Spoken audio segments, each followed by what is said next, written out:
Muy buenas tardes a todos los seguidores de Ciudad al Aire aquí en Cali Escribe. Tenemos la grata presencia de nuestros columnistas, la abogada Luzbeti Jiménez de Borrero, el arquitecto Benjamín Barney Caldas y el abogado Pablo Borrero. Eh, Vamos hoy, a 10 días de las elecciones, a hablar de la situación del país, de eh, la jornada electoral, que vamos a elegir nuevo presidente de la República, sus funciones, qué es lo que verdaderamente debemos en Cali, en Colombia, reorientar para poder atender las necesidades de un país convulso, un país tercermundista en desigualdad social, en un PIB per cápita excesivamente bajo y en unas ciudades que crecieron exageradamente y la verdad, especialmente Cali, así como el país, inviable económica, financiera y socialmente, la ciudad de Cali. Doctora Luzbeti, muy buenos días. Usted nos introduce en estos aspectos tan importantes de país. Gracias, buena tarde a los invitados y la audiencia.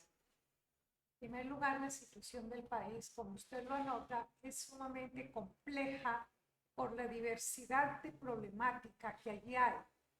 Y no solamente es esto, sino que el presidente entrega un país totalmente dividido, una fractura que solo un buen estadista con una visión clara podrá empezar a recomponer, y no, esto no será una labor rápida. Además de esa polarización que viene más o menos desde el año 2013, cuando estaba en la presidencia Juan Manuel Galán. Santos. Santos, perdón, sí. Resulta que el país empieza a polarizarse con el acuerdo de paz. Eso fue muy mal manejado.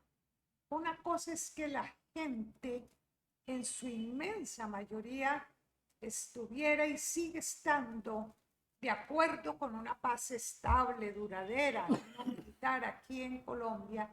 Y otra cosa es cómo se manejó ese acuerdo de paz a espaldas de la gente. Y la gente pedía algunas cosas, por ejemplo, que hubiese alguna medida privativa de la libertad, no es centro carcelario, pero a lo que se llegó de acuerdo en ese documento tan denso, pues se cumpliera. Y Juan Manuel Santos dijo que sí, que los señores de las FARC cumplirían y no llegarían al Congreso a las curules que se les había asignado hasta tanto no cumplieran. No fue así. Esto ha polarizado muchísimo a la gente, pero además hay otra situación. La comunidad internacional donó recursos para empezar a hacer realidad ese acuerdo al que se llegó para reubicar a los excombatientes. Sin embargo, se ha gastado muchísimo dinero y las personas reinsertadas continúan reclamando por el incumplimiento en cuanto a lo que a ellos se refiere de su estabilidad de trabajo, de asignarles un lugar para vivir con sus familias, y el país no ha hecho un debate serio, argumentado sobre esa situación. De manera que el país que se recibe va a ser un país con muchísimas dificultades, como usted bien lo anota, de tipo social, de tipo económico, de tipo ambiental y con unas finanzas en crisis como lo están las del municipio de Cali. Arquitecto Benjamín, Colombia, país dividido, país con un orden público totalmente descuadernado, económica, financiera, social, ambientalmente, muy complicado. ¿Usted qué opina? Creo que el asunto de la paz es fundamental eh, y lo lleva a uno a preguntarse si es verdad que la mayor parte de los colombianos quieren la paz. A mí me da la impresión de que hay muchos que no quieren la paz. De hecho, lo comprobamos todos los días. Y me preocupa que aparte de esos que no quieren la paz porque hacen la guerra, están los que no les importa la paz y no votan. La abstención es un problema crucial. La gente no opina.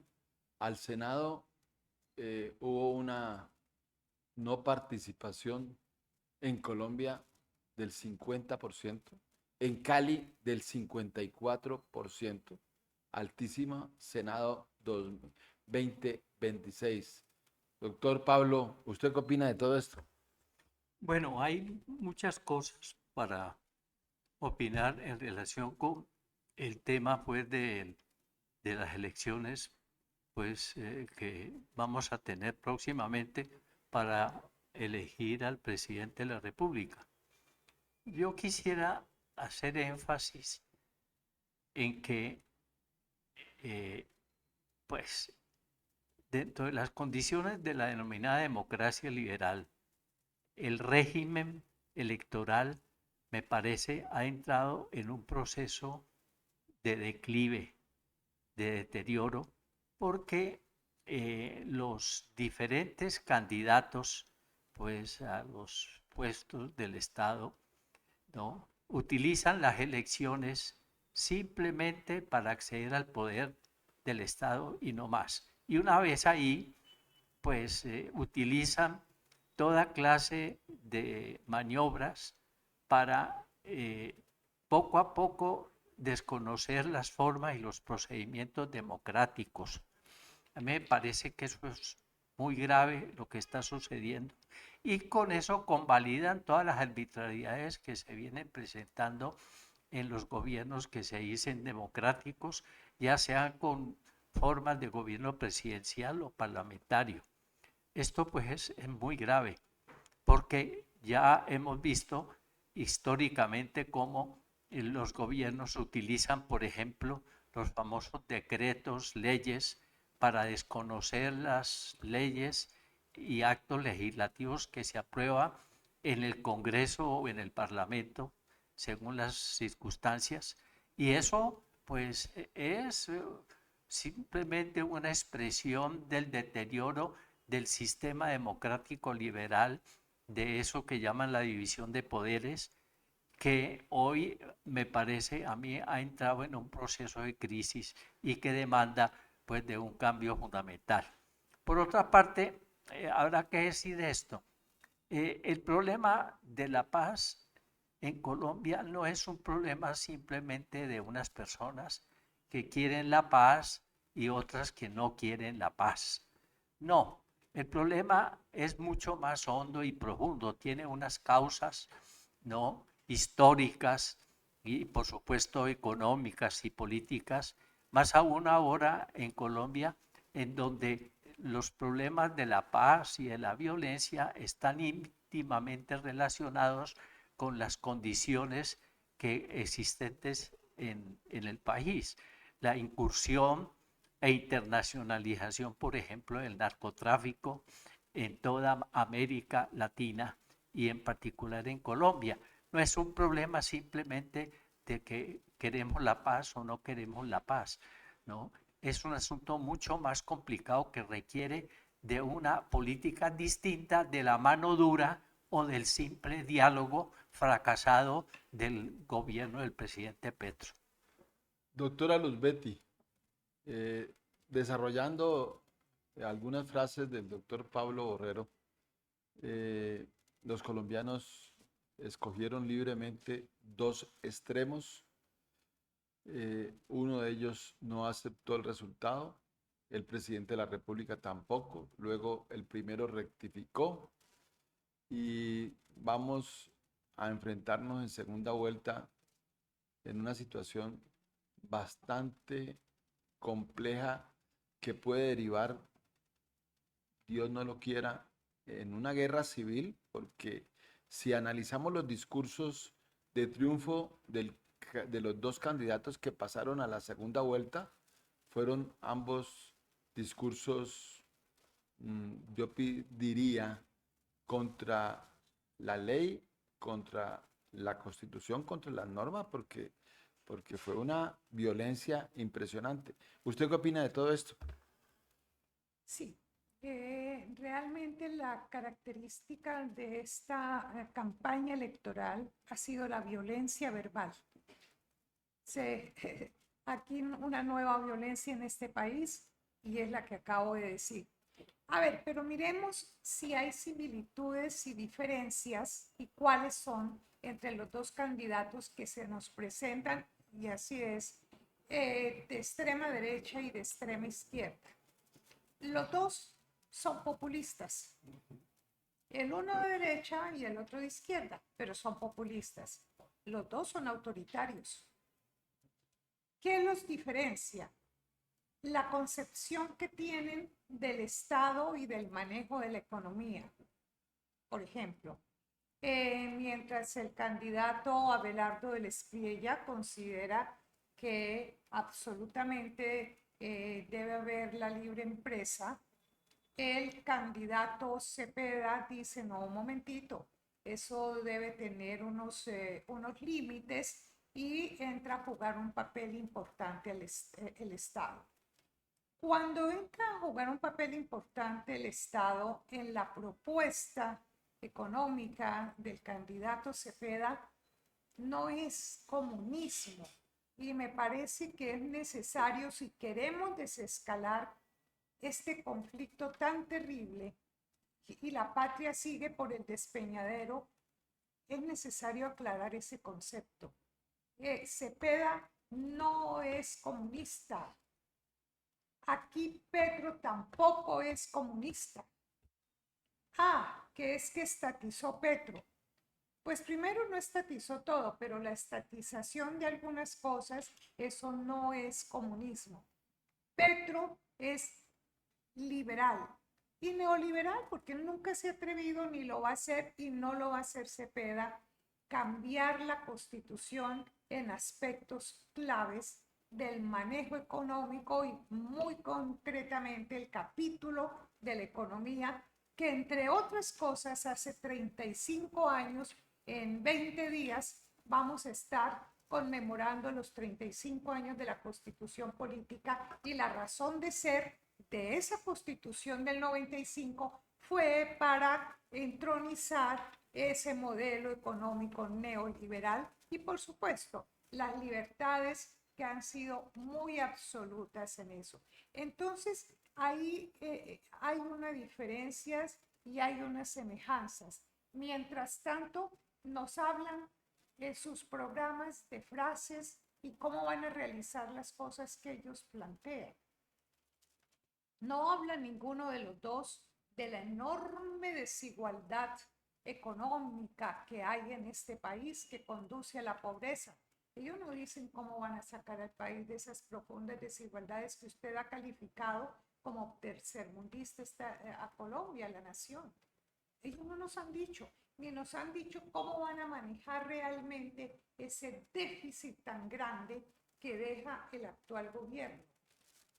Que una reforma tributaria, pero es que cualquiera sea el presidente, en estos 35 años todos han hecho no una, sino varias reformas tributarias. Entonces, son cosas que a los colombianos no nos han permitido discutir porque ese modelo que se inventaron los medios de comunicación de hacer debates impide el contacto con los presidentes y sobre todo de hacer las preguntas que este país necesita para saber cuáles son las respuestas y contrapreguntar y volver a contrapreguntar según lo que digan cada uno para acomodar sus intereses y sintonizarse, entre comillas, con el elector. Arquitecto Benjamín Barney, usted nacional e internacionalmente es conocido por ser un experto en ciudad, presente, futuro y pasado de las ciudades. Usted ya tiene hasta la saciedad pleno conocimiento de lo que los dos candidatos que pasaron a la segunda vuelta han expuesto para el presente y el futuro de las ciudades. ¿Qué esperanza le da usted a las ciudades esa mega urbanización, esa mega población y esa ausencia de control del Estado y esa excesiva corrupción al interior de las ciudades donde todo se mueve con el dios dinero y no pasa absolutamente nada. ¿Hay alguna esperanza con alguno de los candidatos, doctor Benjamín? Pues paradójicamente, la política surge en las ciudades, pero actualmente en Colombia la política no se ocupa de las ciudades. Los candidatos no hablan nada de las ciudades, no hay propuestas concretas sobre las ciudades y es evidente un desconocimiento de lo que son las ciudades. Cuando en este país estamos viviendo más de las 3/4 partes en ciudades, ese es un tema que no se toca. Y ahí me preocupa otra cosa. Tenemos claro que la gente que vota está dividida, polarizada, pero los que no votan, que son la otra mitad, sobre eso no sabemos nada. ¿Por qué no votan? ¿Están divididos? ¿Están polarizados?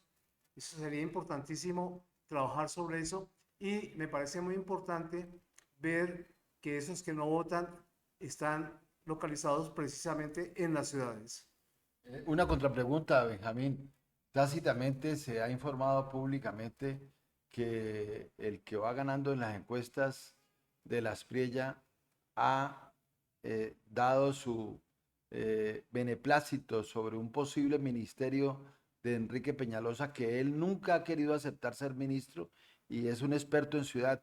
¿Usted qué opina de eso? Toda una sorpresa. Sería muy bueno que pensaran en crear un ministerio de las ciudades, pero eso no se ha hecho. Creo que es oportunismo en este momento. Bueno, doctor Pablo, hemos expuesto un volumen de información propio para que usted lo desarrolle. Bueno,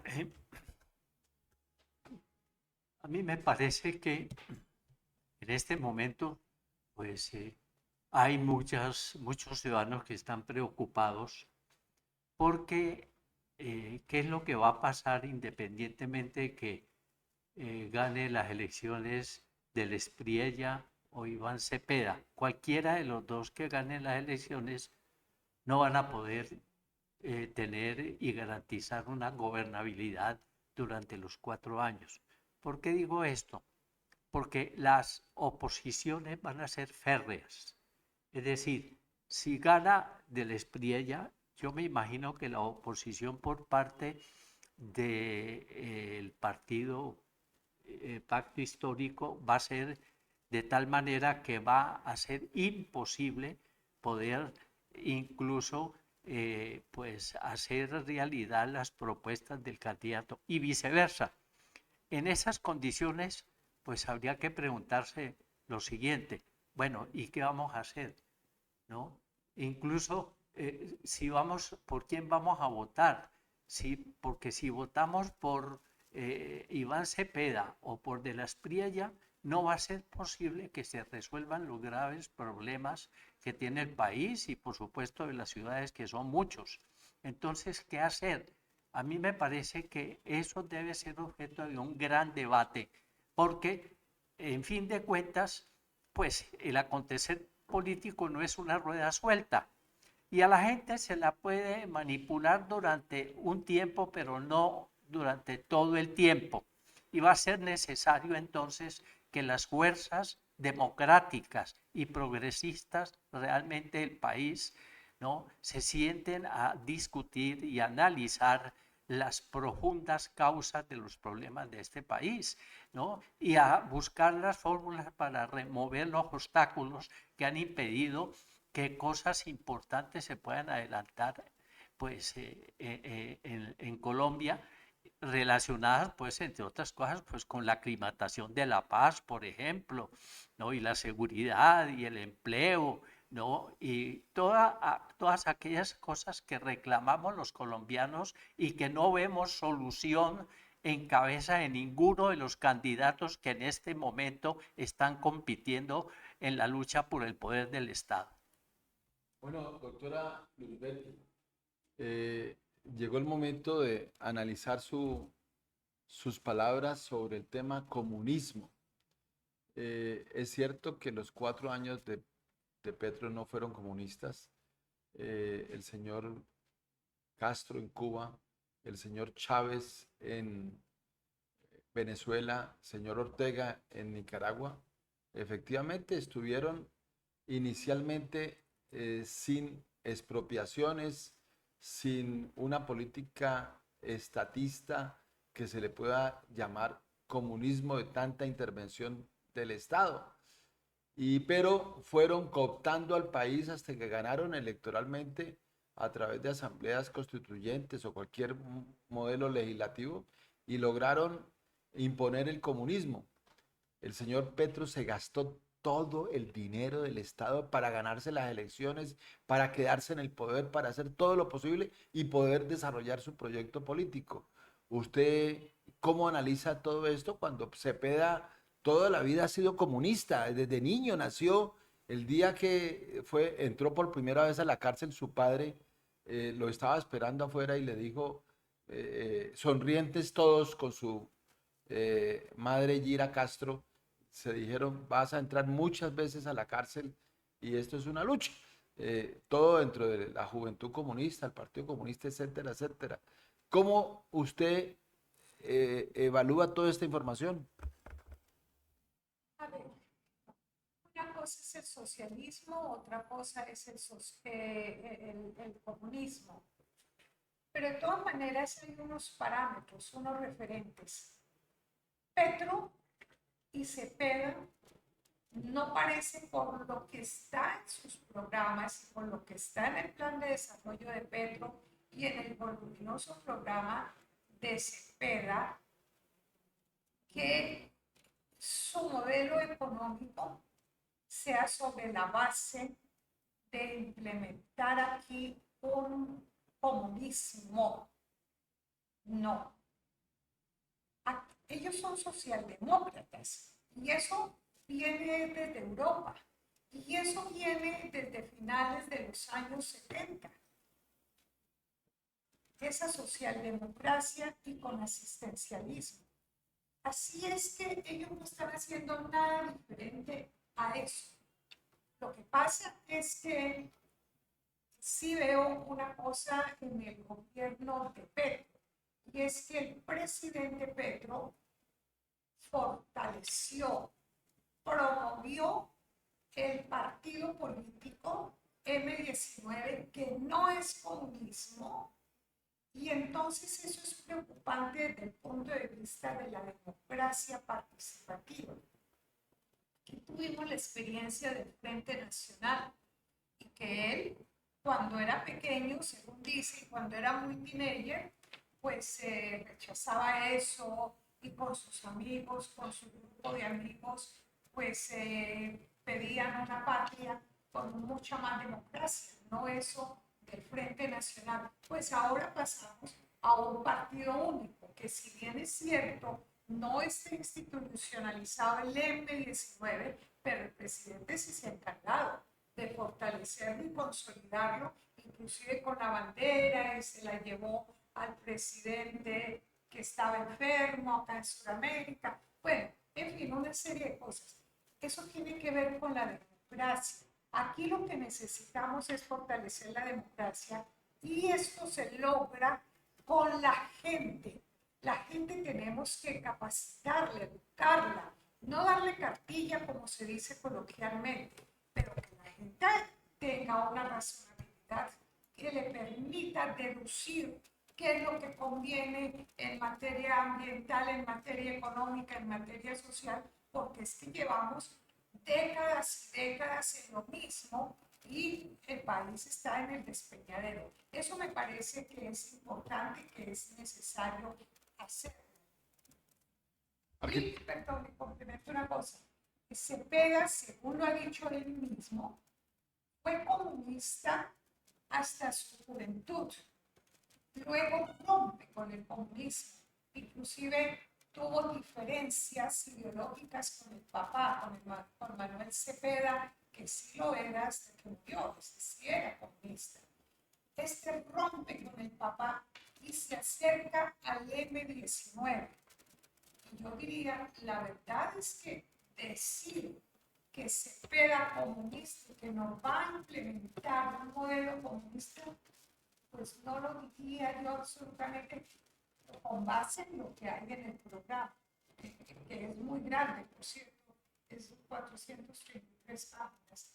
Entonces eso es necesario precisarlo porque estamos distraídos en eso y no estamos haciendo los análisis completos de lo que este país necesita, requiere, las urgencias de las personas. Y aquí lo que nos ha puesto es una confrontación de lucha de clases, pero sin resolver los problemas a todos los colombianos. Arquitecto Benjamín, usted es de los poquitos en Colombia que combina ese binomio de derrotar la abstención, que la gente vote, e impulsando aunque sea el voto en blanco, es decir, que es muy importante porque en Colombia aún no ha tenido la importancia, a pesar de que algunos 3 o 4 municipios han tenido que repetir su elección de alcalde gracias al voto en blanco.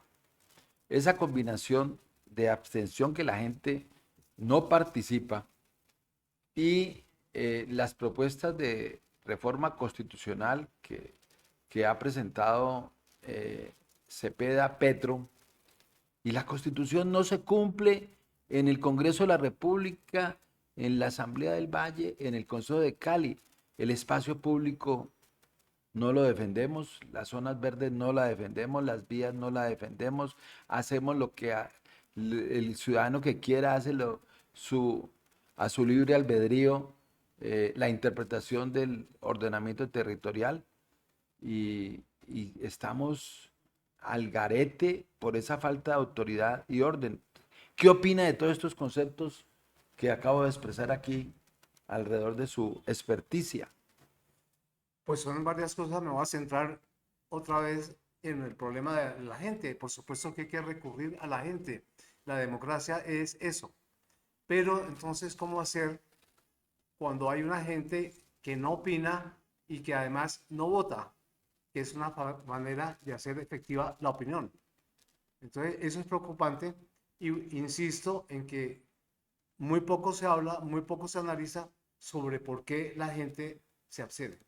Pero dentro del tema constitucional, usted ha sido partidario enormemente que se cumplan los códigos urbanos, los POT y la Constitución, etcétera, como una prioridad. Por supuesto. Y ahí implica que la gente tiene que participar en eso. Pero lo vivimos todos los días. La gente simplemente se queja, pero no es efectiva en que se cumpla, por ejemplo, toda la educación cívica que corresponde a una ciudad, incluyendo las partes normativa y el comportamiento. Doctor Pablo Borrero, usted nos dice. Hacer una aclaración en torno pues a lo que dijo la doctora Luz Betty Jiménez de Borrero. En la historia del mundo nunca ha existido el comunismo. El comunismo es una fase superior de la formación económica social del socialismo. Y la ex-Unión Soviética, que fue pues el lugar donde se desarrolló el socialismo, nunca alcanzó a construir el comunismo. La China, por ejemplo, es un país manejado por una jefatura que se dice comunista o que es comunista, pero el país es capitalista. Son las contradicciones que surgen en todo esto del desarrollo. Y quería aclarar eso porque efectivamente nunca ha existido el comunismo en el mundo. Lo que han existido son países socialistas. Hoy países socialistas hay en América Latina, pues está Cuba prácticamente, y pues Vietnam del Norte, ¿no? Por ejemplo, pero son ya muy pocos porque después de que pues se cayó el muro de Berlín y se disolvió la ex Unión Soviética, pues desapareció por completo pues eso del socialismo y el campo socialista. yo quiero destacar un aspecto. Resulta que los contradictores del candidato Iván Cepeda, ¿no?, se han dado a la tarea de decir que Iván Cepeda es comunista, para generar un rechazo precisamente ahora, pues que los países socialistas como Cuba, por ejemplo, o el intento que querían convertir a Venezuela como socialista han fracasado. Entonces, eso se convierte en un caballito de pelea, pues para lograr incluso conseguir votos, ¿no? Es decir, no, es que ese candidato es comunista y cómo vamos a, nos va a tratar de imponer un régimen como el de Cuba o el de Venezuela. Eso no es cierto. Y un poco de la historia de Iván Cepeda. Yo soy testigo, de alguna manera, de excepción, porque yo conocía a Iván Cepeda cuando era joven, cuando hacía parte de la Juventud Comunista. Él después se separó del Partido Comunista y estuvo rondando por una serie de grupos entre socialistas y nacionalistas como el M-19 y terminó después ya como congresista en el Polo Democrático, en donde estaba el ex magistrado Gaviria. Allí tuvo muchas discusiones y muchos problemas, porque Iván Cepeda siempre defendió el camino de la lucha democrática mediante el cumplimiento de las leyes establecidas en la Constitución y en la ley. Él se opuso, ¿no?, a la lucha armada. Y eso fue lo que hizo que él se retirara, entre otras cosas, del Partido Comunista, que hasta ese momento sostenía la tesis de la combinación de todas las formas de lucha. Bueno, de tal manera pues que con esta aclaración quiero decir que efectivamente, como decía la doctora Luz Betty, pues Iván Cepeda no es comunista, pero sí ha sido aprovechado eso pues para explotar la campaña y conseguir votos frente al señor del Espriella, que se presenta como el defensor de la legalidad, de la Constitución, de la familia, del orden, de la propiedad privada y de todas esas cosas. Y con eso han engatusado a la gente, ¿no?, y la han manipulado. La pregunta es, ¿hasta cuándo?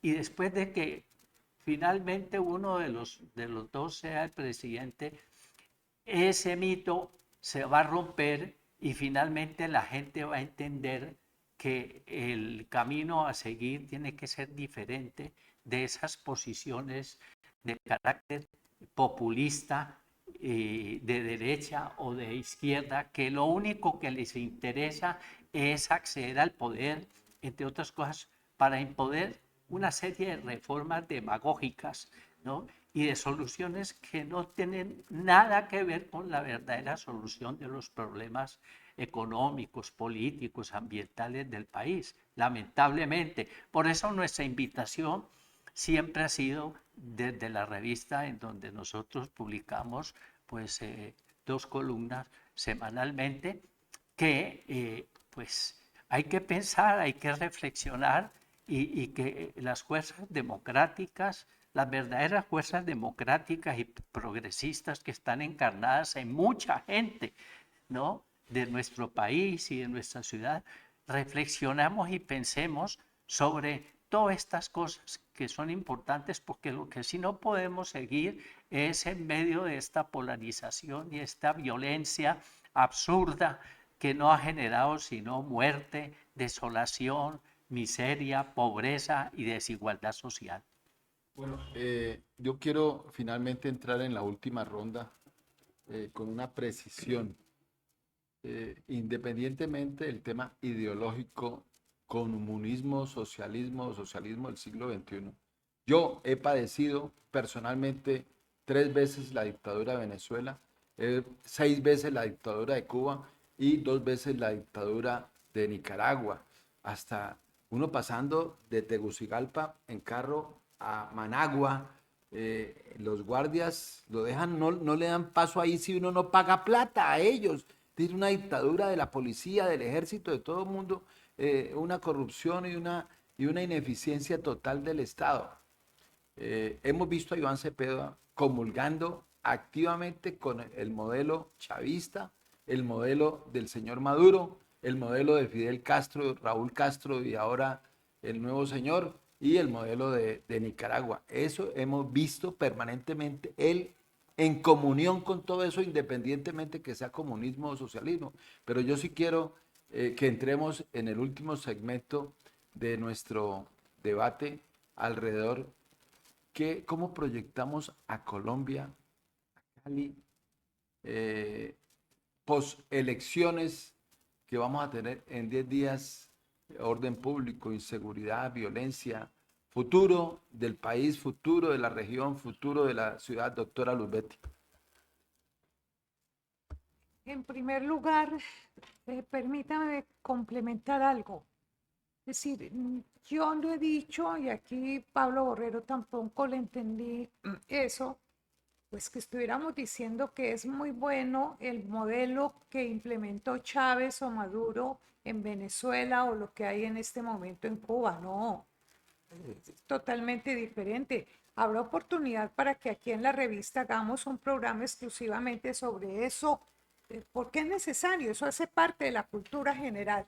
Y mientras no tengamos cultura y entendamos, nos siguen manipulando. Ese cuento del comunismo viene desde la Segunda Guerra Mundial y se convirtió en un coco para espantar y no discutir los problemas, sino comunismo, es que es comunista, porque pues se formaron los dos bloques en ese momento, Estados Unidos y la Unión Soviética.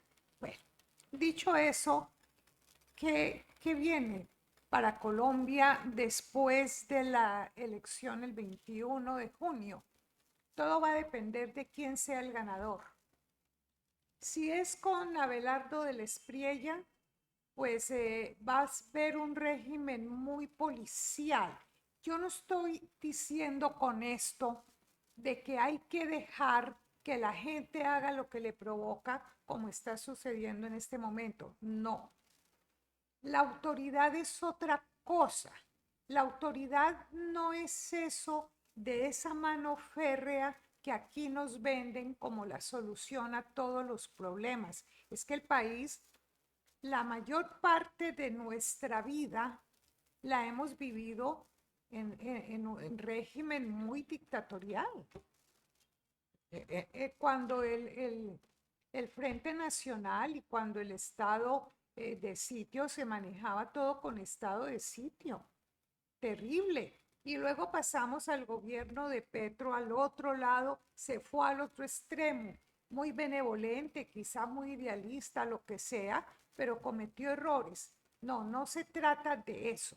Entonces, lo que se nos viene aquí depende de quién sea el elegido como presidente. O mano dura o seguir el mismo camino que se ha seguido hasta ahora, según lo dice el candidato Cepeda. Bueno, en la parte económica, ninguno habló ni está interesado en empezar a acabar esa tremenda desigualdad que hay. Es decir, ¿cómo va a ser posible que este país solamente sea rico en las frases de los candidatos presidenciales, pero no les interesa que cada vez un grupito muy pequeño de personas se hacen más y más ricos, mientras que del otro lado, inclusive la clase media, media y media alta se ha venido empobreciendo? Esas son las discusiones que aquí hay. La otra cosa es el desempleo y la informalidad creciente. Eso es muy grave en un país y eso no nos han dicho. Mire, el medio ambiente, la crisis climática, no han tratado con seriedad estos candidatos porque se la han pasado toda la campaña electoral insultándose y el que insulte más y el que hable más alto, pues ese no es así. hay un problema muy grave con el cambio climático, eso tiene que ver con la seguridad alimentaria, tiene que ver con la calidad de vida de las personas, el agua, que es vital. Sin agua no podemos vivir. Y eso no les interesa y me preocupa lo que usted ha dicho aquí, la posibilidad de que nombre, si fuera ganador de la Espriella, que nombre ministro a Peñalosa. Pues va a repetir lo mismo que hizo en Bogotá, hinchar más esta ciudad, destrozar, no le van a importar los baldíos nacionales ni los ejidos, construcción, construcción y el agua, porque Petro, su plan de desarrollo hasta el 7 de agosto. Después va a entrar otro plan de desarrollo y esa cosa era muy importante de Petro, que todo girara alrededor del agua. Y en cuanto a las ciudades, mire, ninguno realmente ha hecho propuestas serias porque lo de las ciudades tiene que ver también con la descentralización. La única referencia que ellos hacen a ciudades es que se nos pongan más impuestos los propios del municipio, de los municipios, para que la nación no tenga que estar trasladando tantas platas para tantos problemas. Entonces me parece que el panorama con uno o con el otro, como estamos, no es el mejor, pero uno tiene que salir, uno de los dos va a salir elegido y dependerá de nosotros.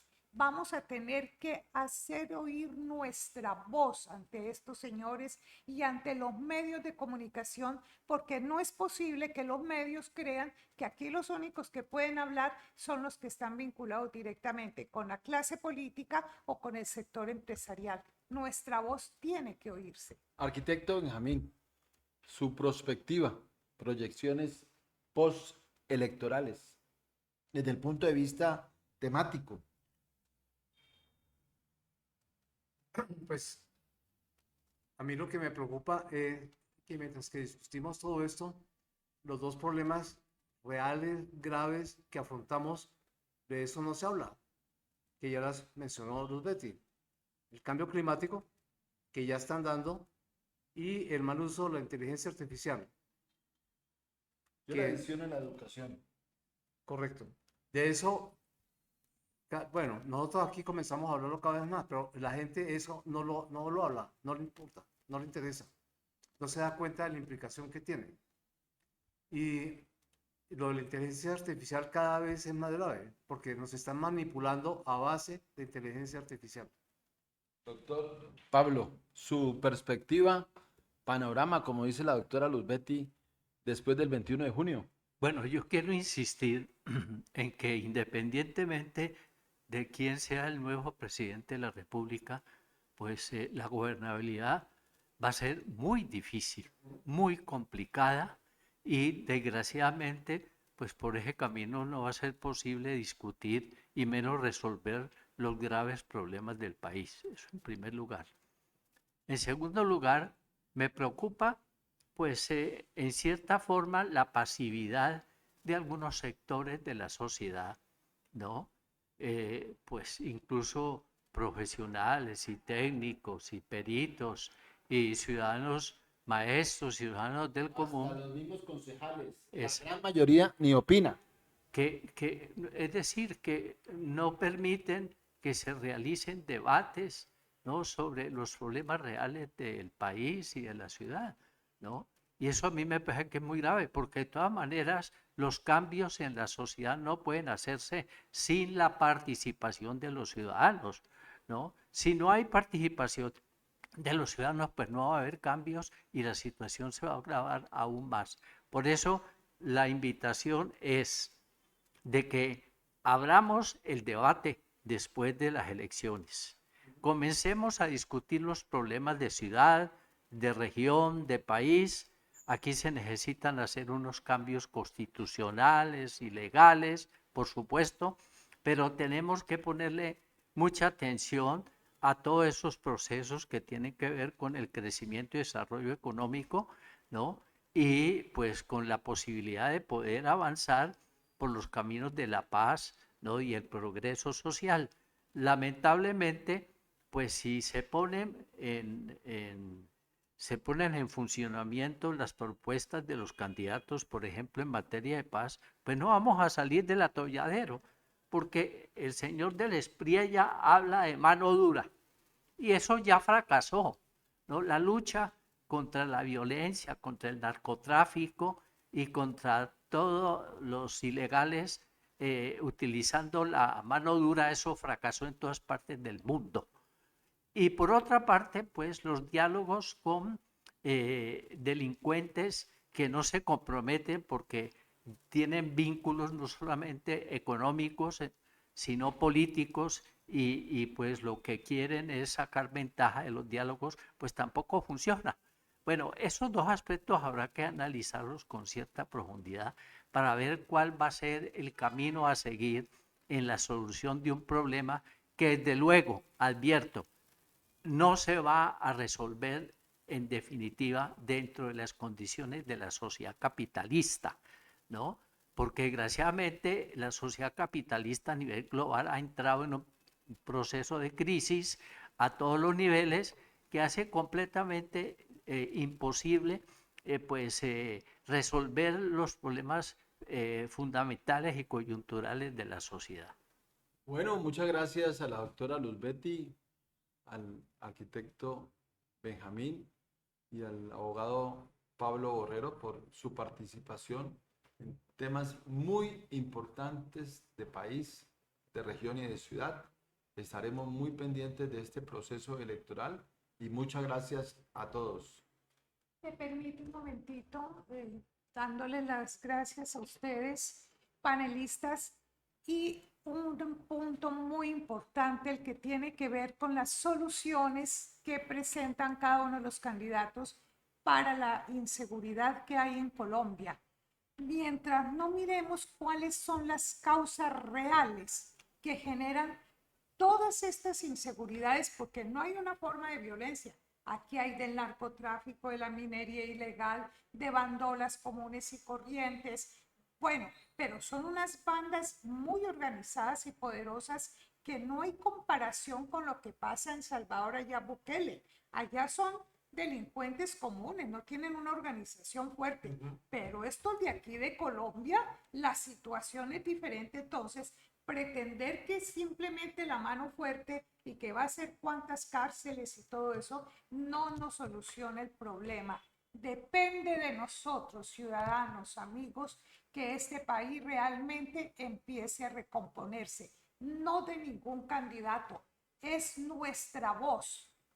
Tiene que respetarse y, señores candidatos, el que salga elegido, reúnanse con nosotros. Aquí estamos dispuestos a dialogar porque conocemos el país, la problemática, cómo funciona la región y también conocemos la ciudad. Muchísimas gracias.